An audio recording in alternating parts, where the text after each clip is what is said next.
Olá, é com grande satisfação que o Laboratório Gross, através do seu projeto Triple N, Nucleotídeos em Neurologia e Neurociência, traz esse segundo episódio da série sobre a Síndrome Alcoólica Fetal, a SAF. Professor José Mauro, quais são os principais dados históricos da SAF?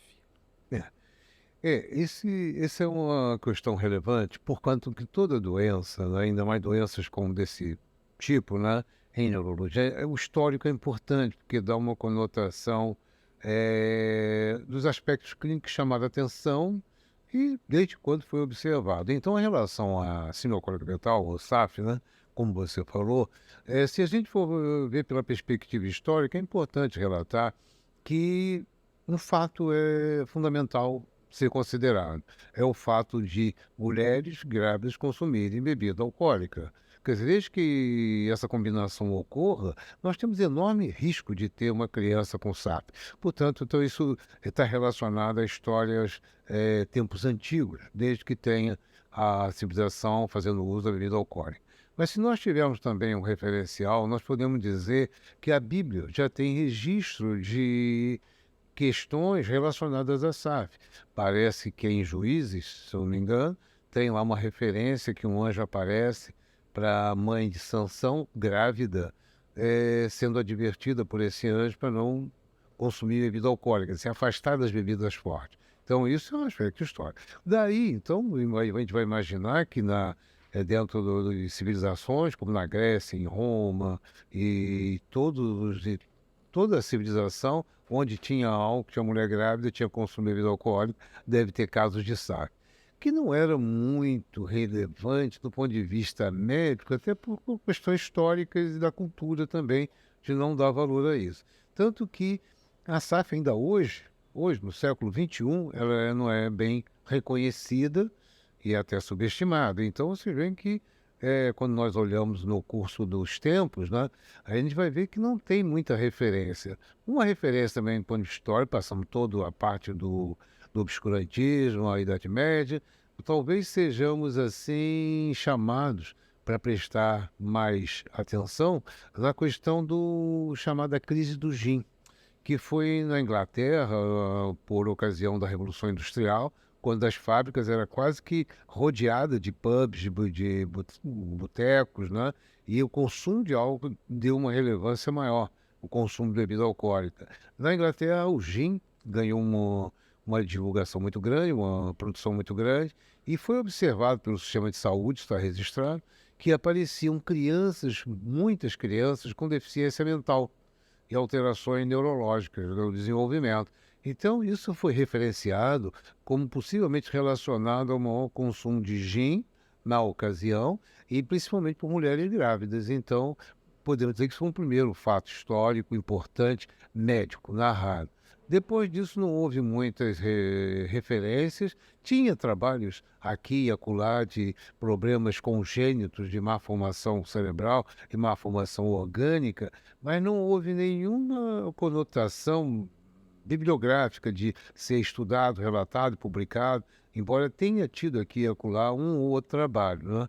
Mas a gente vai vendo pelos dados da literatura que nós atravessamos também o início do século XX, um ou outro trabalho de referência, mas se nós tivermos mesmo que anotar alguma referência mais importante, essa acontece no final dos anos 60, quando o Lemoine, um pediatra francês, trabalhando num asilo de crianças com deficiência, né, com malformações e deficiência neurológica e psiquiátrica, ele observou, foi chamada a atenção dele, um grupo de crianças muito grande que tinha alterações mentais, alterações cognitivas, comportamentais, e tinham faces também um pouco característico, peculiar. E aí, então, ele reuniu esse grupo de crianças, que davam 127 crianças, e publicou esse histórico, chamando a atenção que aquelas crianças tinham mães que fizeram uso de álcool na gravidez, quer dizer, exposição ao álcool durante a gravidez. A exposição fetal ao álcool, sem dúvida, é um problema sério e um problema efetivo de risco. E aí ele publica isso em 68, né, numa revista do interior da França, L'Ouest Médical, quer dizer, uma revista de pouca divulgação, né? Mas não foi, então chamou atenção. Agora, 5 anos depois, em 1973, aparece um grande trabalho, importante trabalho, né, igual o do Lemoine, no mesmo padrão, mas um trabalho feito na Universidade de Washington, em Seattle, em que um grupo liderado por Jones e depois a principal pesquisadora lá, com a doutora Anne Strace Gutt, então ali publicou um trabalho observando crianças a nível anatopatológico, a nível de investigação mais aprofundada de anatomia patológica. E aí juntou essa pesquisa com a história das crianças que foram expostas ao álcool. Esse trabalho de 73 foi publicado na Lancet. A revista Lancet é uma das maiores revistas médicas até hoje. Então, quando publicou na Lancet, a divulgação foi muito grande, né? E aí o mundo, podemos dizer, começou a tomar consciência. Então, nós tivemos os anos 70, depois os anos 80, os anos 90, e atravessamos aí com um aumento progressivo, né, de publicações em várias revistas cada vez maiores e verdadeiros estudos, sobretudo no final dos anos 90, foi feito então um trabalho de maior divulgação científica. E aí nós podemos marcar então, foi um trabalho publicado nas grandes revistas do mundo, na literatura médica, inclusive nós aqui no Rio e no Instituto de Neurologia, eu publiquei um primeiro caso na revista nossa, Revista Brasileira de Neurologia, em 1985, quando eu peguei um caso no nosso ambulatório de infantil, nosso ambulatório de neuropediatria, e aí um caso esporádico, mas que foram posteriormente se acumulando, o que deu, no final dos anos 90, a ideia de fazer o programa acadêmico, ensino, pesquisa e extensão. Mas se nós olharmos na perspectiva histórica, vamos ver que um outro fato muito relevante, além dos trabalhos da literatura, que já estava chamando a atenção, foi o trabalho que se resultou, a partir de Seattle, na constituição de um programa chamado Guideline, quer dizer, um protocolo de registro de crianças com SAF. E isso nos Estados Unidos foi muito importante, como no Canadá, como na França, mais atenção ainda chamada. Já em 2001, vendo essa trajetória histórica da SAF, eu chamaria atenção para o evento que acontece por iniciativa do governo de Washington, que é a nível de governo americano, né, e de criar a chamada Força Tarefa Nacional, National Task Force on FAS, quer dizer, Força Tarefa Nacional sobre a Síndrome Alcoólica Fetal, sobre a SAF. Quer dizer, isso foi uma iniciativa da maior relevância, né? Está até no nosso livro. Eu achei tão importante isso, porque houve um convite para todas as pessoas que estavam trabalhando mais com a SAF em todos os Estados Unidos, né?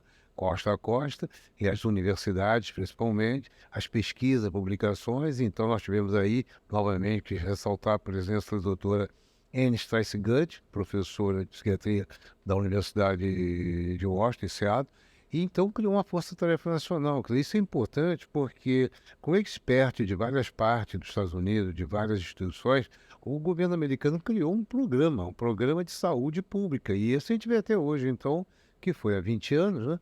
Esse programa dando ênfase à questão de abordar a problemática da SAF a nível médico, a nível de enfermagem, a nível de psicologia, a nível de educação e a nível de justiça até. Então, hoje, nos Estados Unidos, as escolas primárias têm programas para chamar a atenção para o risco e o perigo do uso de álcool na gravidez. Então, numa escola primária, com crianças de 12, 14, 15 anos, jovens, adolescentes, isso está registrado. E, a partir daí, registra isso em várias unidades de atenção básica e a prevenção. Então, há 20 anos nós tivemos isso e logo em seguida também observamos que a Organização Mundial de Saúde abraça essa ideia, né? Abraça esse projeto e vem divulgando cada vez mais. Então, um pouco depois dessa reunião do governo americano, mas vem fazendo também um movimento importante. E o que nós observamos é que a partir de 2010, 2011, 2012, nós vemos que, além da OMS, a OPAS, a Organização Pan-Americana de Saúde, chama também para si essa responsabilidade de divulgação e promoção da SAF, né?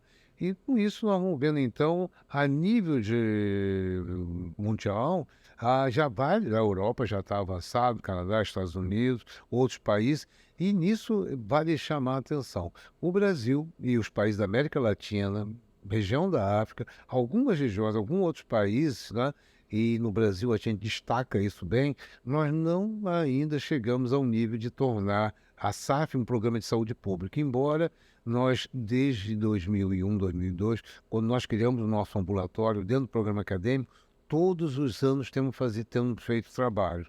Então, nem ao longo desses anos, nós temos feito quase que anualmente eventos, porquanto que a gente considera, pela recomendação da OMS, que o dia 9/9, né, 9 de setembro, é considerado o Dia Mundial da SAF. Então, todo setembro nós temos trabalhos, não só trabalhos na época presenciais antes da pandemia, mas hoje online, então pegando o Brasil todo. Então, com isso nós já tivemos em várias partes do Brasil, em vários estados, em vários municípios, fazendo eventos, fazendo programas de extensão com base na SAF. E aí outras instituições, como por exemplo o Rotary Club, lá foi muito importante aqui no Rio, mas já com envolvimento de outros clubes rotários.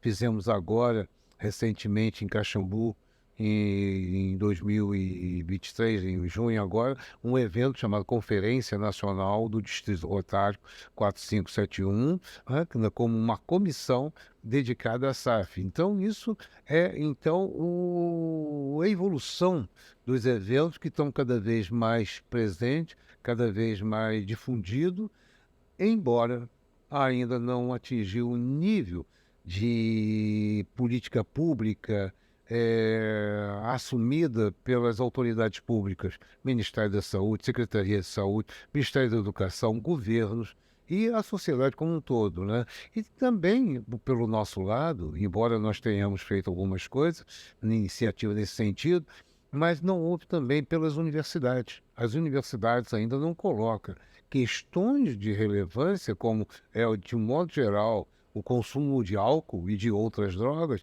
nos programas acadêmicos, nos programas de graduação e pós-graduação, de maneira mais efetiva, não de maneira obrigatória para todos, mas de efetiva, como nós fizemos aqui na UFRJ. Chegamos a ter disciplinas eletivas de álcool e droga, mas é eletiva, fazia enquanto eu estava lá.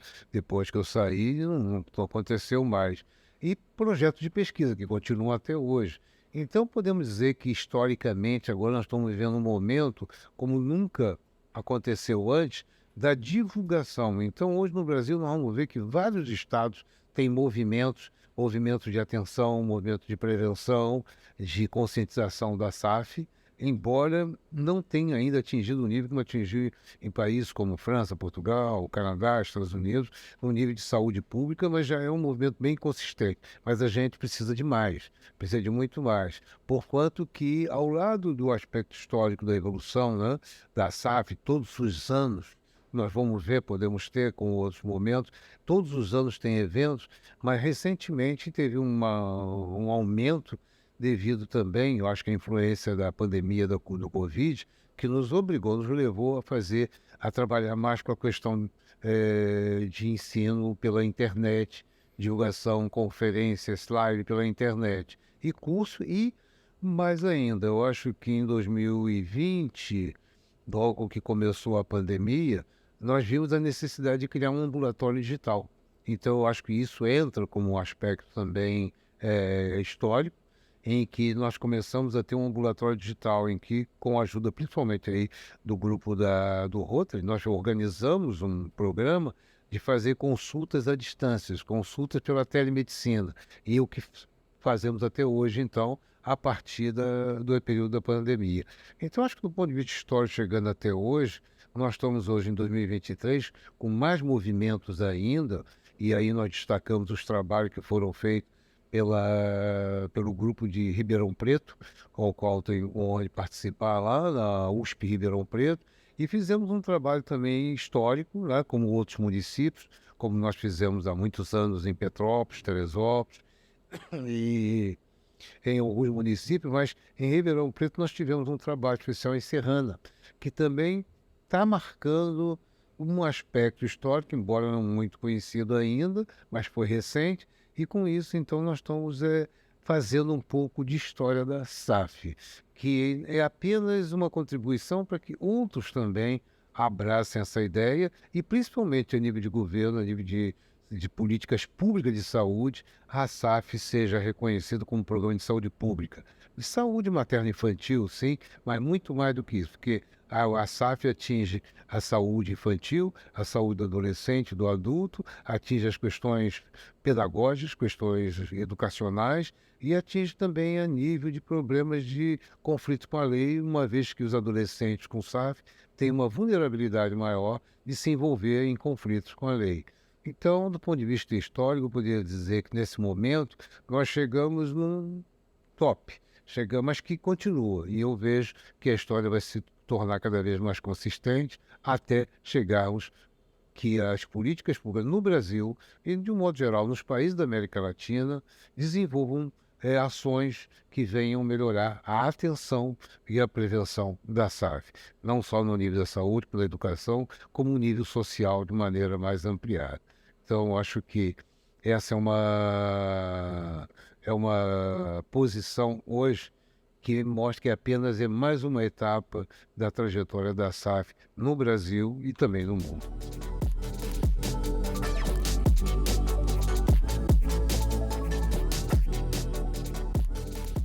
Professor José Mauro, muito obrigado pela sua participação aqui na série sobre a Síndrome Alcoólica Fetal. Eu que agradeço essa oportunidade mais uma vez, né? E convidando para o próximo encontro para continuar falando sobre esse tema intrigante que é a Síndrome Alcoólica Fetal, ou a SAF, uma doença pouco conhecida e subestimada. Conto com vocês então. Até a próxima. Continue nos acompanhando para os próximos episódios. Muito obrigado.